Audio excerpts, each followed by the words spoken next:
Tenemos el honor de presentar a François Outarmo, creador e impulsor del Centro de Altos Estudios Nacionales de Quito.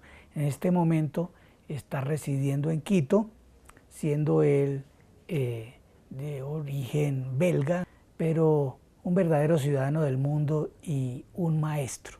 Entonces vamos a conversar con él de algunas cosas de Latinoamérica y en general de lo que se está discutiendo actualmente en el mundo. Bueno, muy buenos días, François. Muchas gracias, Héctor. Es siempre un placer enorme de estar aquí en Colombia. Bueno, yo creía que, y así pensaba iniciar la conversación, que estabas invitado al seminario que organiza Claxo. Claxo ha sido un referente para la izquierda, pero sobre todo la izquierda académica en Latinoamérica. ¿Cómo ves esa historia de Claxo y la realización de este seminario, ¿no? Sí, no, me parece que el hecho que Claxo ha reunido los centros de investigación y de pensamiento social, económico, político de todo el continente ha jugado un papel absolutamente fundamental, porque la riqueza precisamente del encuentro entre varios pensadores, investigadores del continente latinoamericano ha permitido grandes avances no solamente de conocimiento concreto, práctico, sino también avances de tipo teórico. Y pienso, por ejemplo, a un sector donde estuve poco activo en los últimos tiempos, que es el problema de la agricultura campesina. Y el papel que Claxo ha jugado para empujar justamente los estudios y el conocimiento y las teorías vinculadas con la agricultura campesina en contra de la agricultura que se llama moderna o productivista, que son los monocultivos, ha sido bastante importante. Esta semana se va a reunir, o la semana que viene, la comisión justamente de Claxo sobre agricultura campesina. Hemos publicado un libro últimamente con el IAN en el Instituto de Altos Estudios Nacionales en Quito, un libro que se llama Agriculturas Campesinas en América Latina, también con Claxo, ¿no? Así, eso es un ejemplo entre muchos otros. El papel que ha jugado Claxo en este sentido sí ha sido extremadamente importante. Ahora, la realización cada año de un evento académico y político también marca el ritmo de la contribución de Claxo también a las luchas populares, ¿no? En este año me parece, sin embargo, que yo llamaría de entender el apoyo a los gobiernos progresistas como la tarea fundamental de la izquierda y de la academia de izquierda en este momento. Uno lo ve en el hecho de que inaugura Lula, cierra Pepe Mujica, se invita como ponente fundamental principal a García Linera, que es uno de los teóricos de los gobiernos del momento, frente a una contraofensiva de la derecha y del imperialismo norteamericano. Hay que cerrar filas en defensa de los gobiernos. ¿No estaremos perdiendo con esa decisión política un filo crítico? El papel de las ciencias sociales frente justamente a eventos sociales y políticos, un papel casi contradictorio entre una perspectiva que podemos llamar funcionalista y una perspectiva crítica. Lo he visto, como tú dices, en los países socialistas. Estos países que tenían el socialismo o el comunismo como meta política, suprimieron la sociología, porque el marxismo tenía la respuesta a todos los problemas. Habían cambiado el marxismo de una teoría a un dogma, y así no era más necesario enseñar la sociología o hacer investigaciones sociológicas. Pero adoptaron la sociología funcionalista norteamericana, porque para ellos la sociología tenía de tratar de responder a las dificultades inmediatas que tenían los regímenes socialistas para ver cómo corregir un poco, pero sin ir hasta una crítica. Y ahora el problema que estamos encontrando es que la necesidad de desarrollar ciencias sociales, una sociología crítica, está interpretada como un peligro para los regímenes progresistas. Lo ven como un arma de los adversarios y tienden a identificar todo pensamiento crítico a una oposición al proyecto. Y es por eso que es tan importante, aquí me parece en América Latina, de continuar a desarrollar un pensamiento crítico, no en el sentido de servir al regreso de la derecha, evidentemente no, sino para ayudar justamente el proceso a profundizarse y a ir más allá. Tendríamos una discusión que tiene que ver entonces con la naturaleza del poder realmente existente y una discusión sobre el rumbo realmente existente. Por ejemplo, muchos, y utilicé la denominación, hablan de los gobiernos progresistas, pero en este contexto la palabra progresista viene muy al caso, porque no dejan de tener una confianza infinita en la ideología del progreso y de la modernidad. ¿Cómo calificar en estos países de América Latina los logros, los alcances y sus limitaciones? Particularmente en Ecuador, que lo conoce más de cerca, y recomiendo un artículo que fue difundido por Rebelión precisamente sobre la discusión actualmente en Ecuador.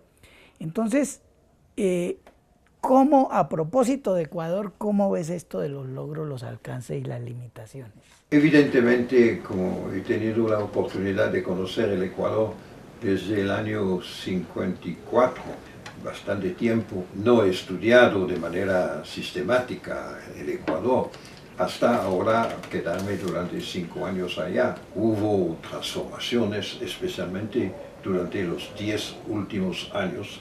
De verdad es un país, bueno, ha construido una infraestructura espectacular que se transformó también de un país bananero a un país respetado también en el orden internacional, cuando se habla justamente de modernidad. Y yo pienso que es el término correcto. Y ahora Rafael Correa dice muy claramente: lo que estamos construyendo es un capitalismo moderno. No habla más de socialismo del siglo XXI, pero de construir un capitalismo moderno. Y de verdad es moderno, pero también es capitalista. Así, las contradicciones del capitalismo no desaparecen, se reproducen en este proyecto. Y así, en este sentido, es un proyecto como pensado, como tú has dicho, también de modernización. Sí tiene sus valores extraordinarios, ¿no? Y ha permitido a la humanidad de hacer un paso grande en las ciencias, en las tecnologías, pero también en los derechos humanos, etc. Lo que significa evidentemente que ha jugado un papel desde el punto de vista económico que ha permitido el desarrollo del capitalismo con su aspecto individualista y con su aspecto de dos valores o dos principios fundamentales de que el capital es el único motor de la economía.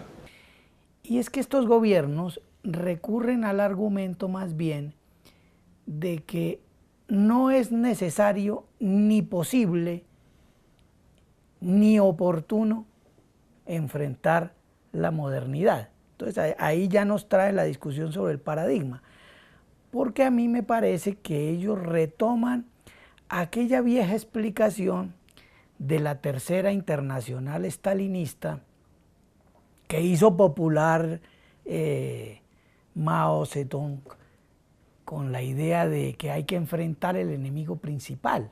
Entonces, por ejemplo, quienes estamos en contra del modelo extractivista que todos comparten, nos dicen, no, en este momento lo principal es enfrentar el imperialismo y el acento lo ponen es en la soberanía sobre los recursos naturales, no en el cuestionamiento del modelo. Ahí es donde me pregunto, porque esa ortodoxia estalinista decía, es que es una primera etapa y luego vamos a llegar a la otra. La verdad es que si uno se mete en la primera etapa no llega a la otra. Esta es una discusión que puede parecer muy antigua, pero yo la traigo a cuento porque, por ejemplo, hay una fracción aquí del Polo Democrático Alternativo que la sostiene abiertamente. Y lo peor es que el resto de la izquierda no la sostiene abiertamente, pero también cree en ella. Y yo no sé si Claxo también. Es posible porque evidentemente eso hace parte del ethos general, del progreso de la vida colectiva humana en el planeta. Y eso también tiene sus aspectos no dichos o no analizados, que crean justamente una atmósfera general donde son cosas indiscutibles, ¿no? Pero es eso precisamente lo que debemos discutir. Cuando tú hablas de las dos etapas, es muy claro en Ecuador, por ejemplo, donde Rafael Correa dice muy bien, no estoy en favor del extractivismo. Pero en la situación actual debemos acentuar el extractivismo para superar el extractivismo. Y la manera es que sí, utilizar el petróleo, utilizar las minas, etcétera, como fuentes que van a permitir al gobierno de financiar las políticas sociales. Y en este sentido, justamente de aceptar prácticamente sin crítica lo que es el extractivismo, yo pienso que justamente necesitamos nuevos instrumentos analíticos. Por ejemplo, me parece importante de hacer la distinción entre extracción y extractivismo. La extracción de minas, sí, de productos mineros, etc., sí ha existido desde el tiempo de los indígenas, pero era en función de un valor de uso, es decir, para la utilización material o simbólica. El extractivismo es cuando la extracción entra dentro de la lógica del capitalismo, es decir, basada sobre el valor de cambio y no más sobre el valor de uso. Y a este momento tenemos extractivismo. Y yo pienso que debemos crear instrumentos conceptuales que nos permitan justamente de entrar en este tipo de reflexión. Y en el Vietnam he tenido oportunidad de discutir sobre eso y conociendo algunos de estos millonarios en dólares en el Vietnam, he dicho, pero ¿cómo puedes pensar que es con estas personas que van a construir el socialismo? La contradicción es tan fuerte que la segunda etapa es un sueño. Estamos en una etapa donde se reconstruyen las relaciones de tipo capitalista. Entonces, el cambio de paradigma no es necesario. La idea, la utopía, entonces queda como para los días festivos, o sí es posible incorporar el paradigma en lo que se hace y la dirección y la orientación hacia un futuro, incorporarlo en lo pequeño, en la reforma. Los líderes de los gobiernos progresistas o nacional populares, como tú dices, son bien conscientes de eso y por eso atacan mucho una izquierda tal vez demasiado radical, diciendo que es un infantilismo. Y en un cierto sentido tienen razón. ¿no? Porque es evidentemente no podemos pedir a Venezuela de cerrar los pozos de petróleo mañana.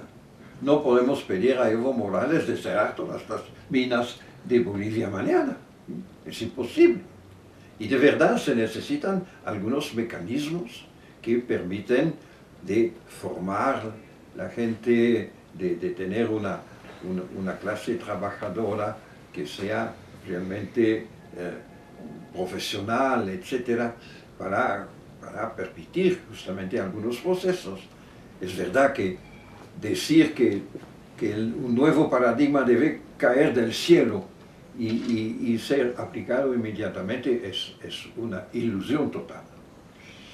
Sin embargo, pienso que debemos introducir otro concepto que es el concepto de transición. El concepto de transición que ya fue trabajado por Carlos Marx, cuando dice que la transición es un momento donde un modo de producción, un tipo de sociedad, tiene más y más dificultades a reproducirse porque los elementos de su reproducción están desapareciendo, pero que no hay todavía una coherencia suficiente de nuevos elementos para decir que hemos entrado en un nuevo modo de producción, en un nuevo tipo de sociedad. Claro que Marx utilizó estos conceptos para analizar la transición entre el momento feudal y el momento capitalista. Pero podemos retomar esta concepción para ver cómo podemos construir transiciones. Transición en el sentido de pasos hacia otro paradigma. Y eso es posible, justamente. Podemos pensar de manera muy concreta, no solamente a definir de manera filosófica una meta fundamental, y es necesario, pero que si no se aplica en la realidad cotidiana y la realidad política y económica, se queda como una utopía. Pero la transición sí podemos pensarla, y es lo que he tratado de indicar un poco en el pequeño libro sobre el bien común de la humanidad, es decir, cómo aplicar eso a los 4 ejes fundamentales de toda vida colectiva en el planeta.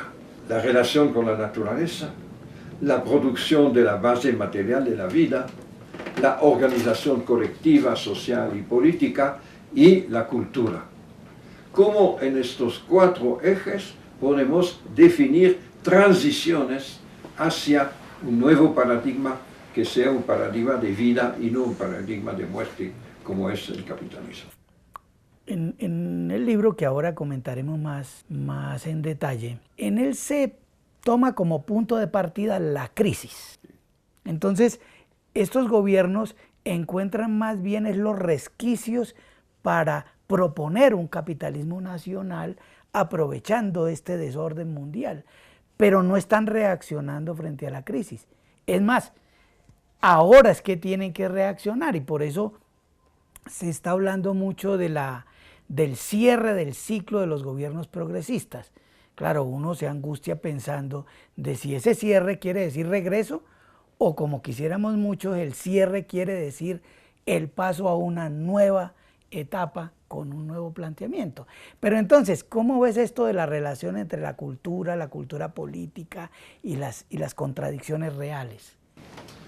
Sí, yo pienso que has descrito muy bien, analizado muy bien el momento que estamos, en el cual estamos, y el dilema para los gobiernos progresistas de América Latina.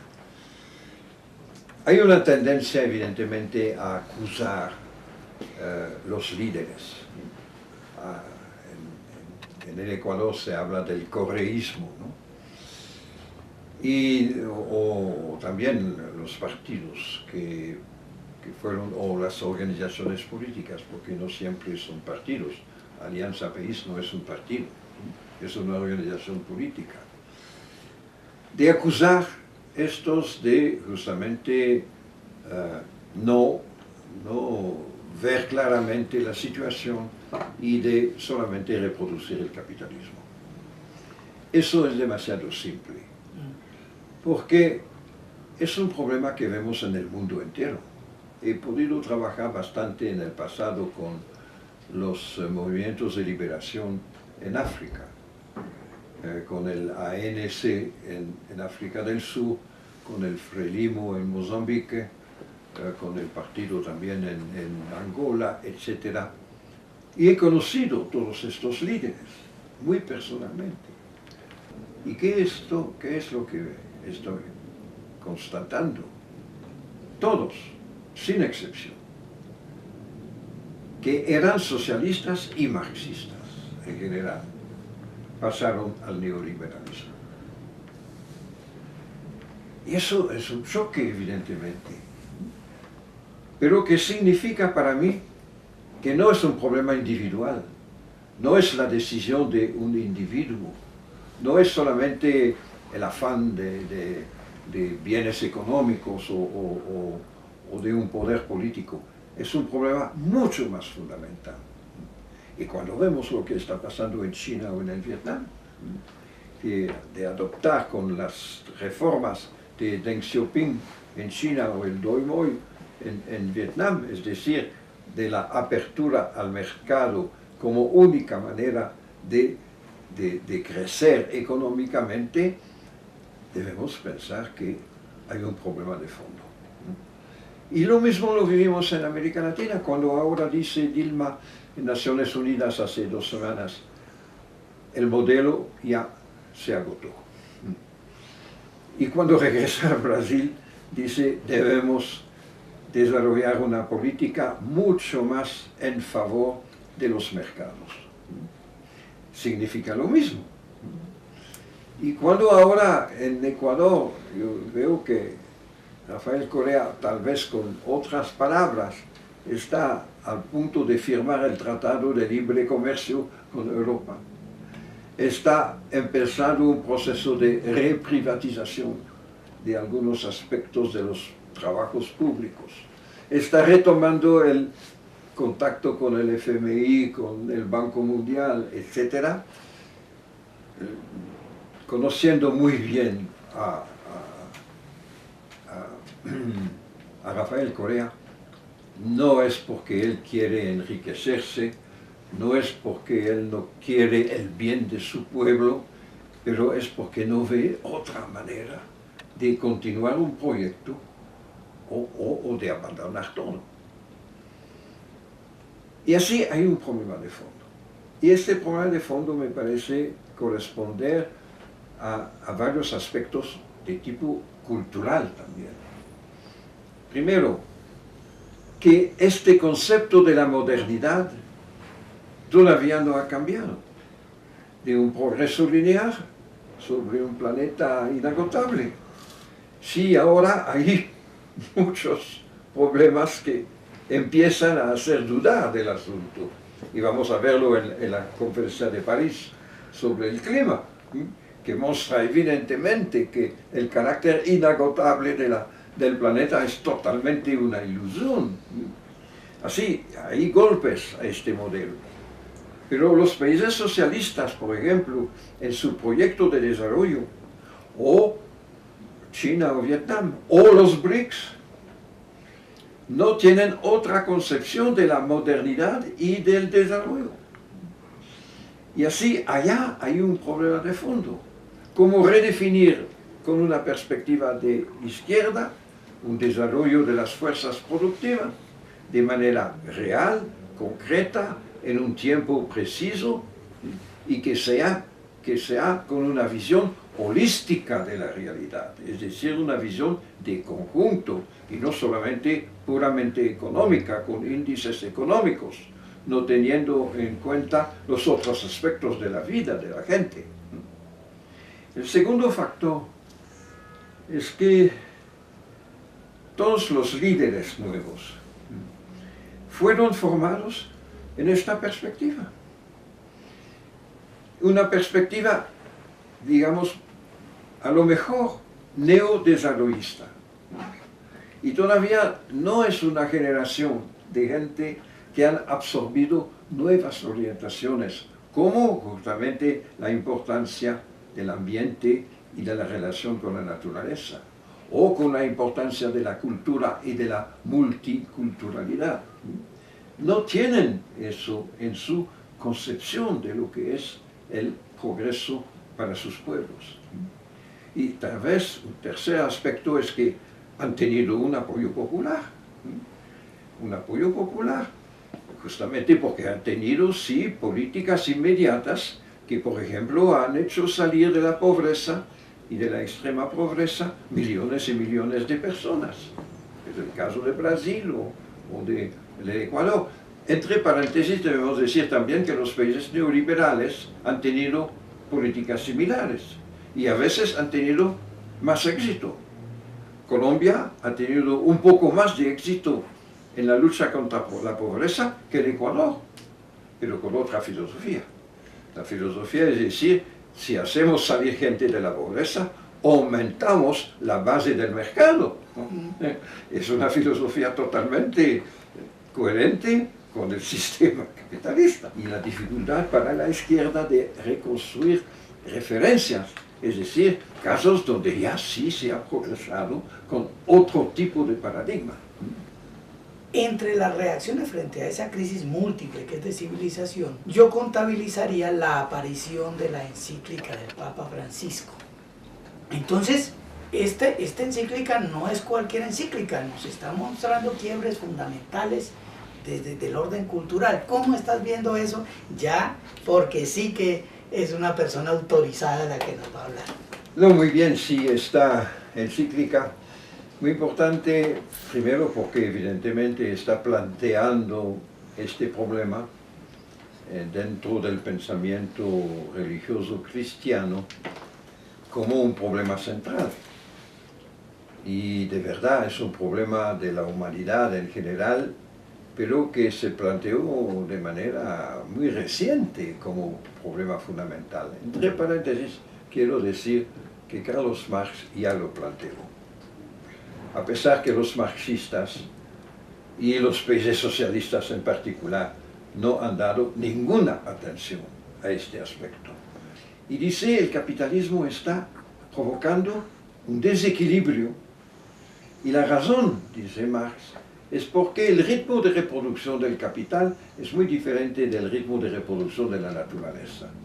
Y el capital impone su ritmo de reproducción. Y eso, dice Marx, va a crear problemas graves. No podía prever, evidentemente, el problema del CO2 y del cambio climático, etc. Pero sí ha puesto la base de una reflexión nueva en el sentido de un ecosocialismo, ¿no? O de toda la integración de la dimensión ambiental en el pensamiento económico y social y político.